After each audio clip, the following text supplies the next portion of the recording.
Hello दोस्तों, प्रणाम, नमस्ते। ये बेटी का विवाह है। इसमें है कि पूरब पश्चिम कहते हैं, उसके बाद फिर कहते हैं कि जहाँ से बेटी का बारात आए उसका नाम लेना चाहिए, और जो माँ के घर आती है उस गांव का नाम लेना चाहिए। दोनों जगह का गांव का नाम लेके तब गाते हैं कि वहाँ से आई, मतलब ससुराल का नाम लेके कहेंगे, फिर मायके जब आएगी यहाँ का नाम लेंगे, और पहले पूरब पश्चिम कहते हैं। ये है बेटी के विवाह। आपको अच्छा लगेगा तो आप कमेंट में लिख के ज़रूर बताना, और लाइक शेयर सब्सक्राइब करना।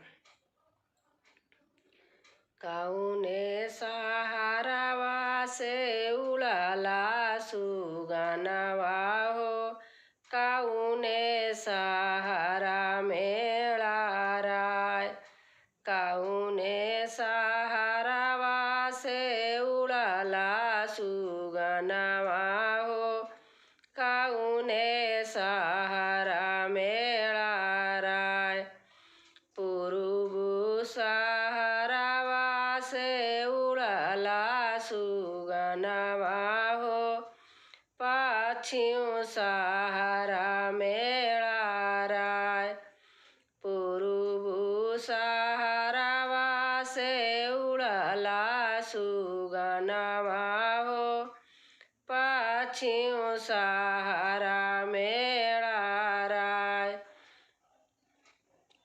भीतरा से निकरे हैं भैया हो, कवने रामा, हाथवा गुले लाली है ठाड़, भीतरा से निकरे हैं भैया हो, कवने रामा, हाथवा गुले लाली है ठाड़, एही सुगनवा का करबाई शिकार, एतनी बचन जावा सुनिहाई बहिनी हो, धाई भैया के लागे जाए, एतनी बचन जावा सुनिहाई बहिनी हो,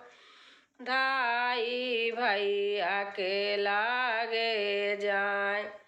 जितने भाई होते हैं सब भाई को नाम लेके कहते हैं। एतनी बचन जावा सुनिहाई बहिनी हो, धाई भैया के लागे जाए, जाऊने सुगनवा का भैया करा ब्यासी करावा हो, ओही लागई जीजा तोहार, जाऊने सुगनवा का भैया करा ब्यासी करावा हो, ओही लागई जीजा तोहार, एतनी बचन जब सुने भैया हो, कवने रमका, हाथवा गुले ला देंगी राय, एतनी बचन जब सुने भैया हो, कवने रामा, हाथवा गुले ला देंगी राय। दोस्तों, अगर अच्छा लगा होगा तो कमेंट करके ज़रूर बताना और सब्सक्राइब करना।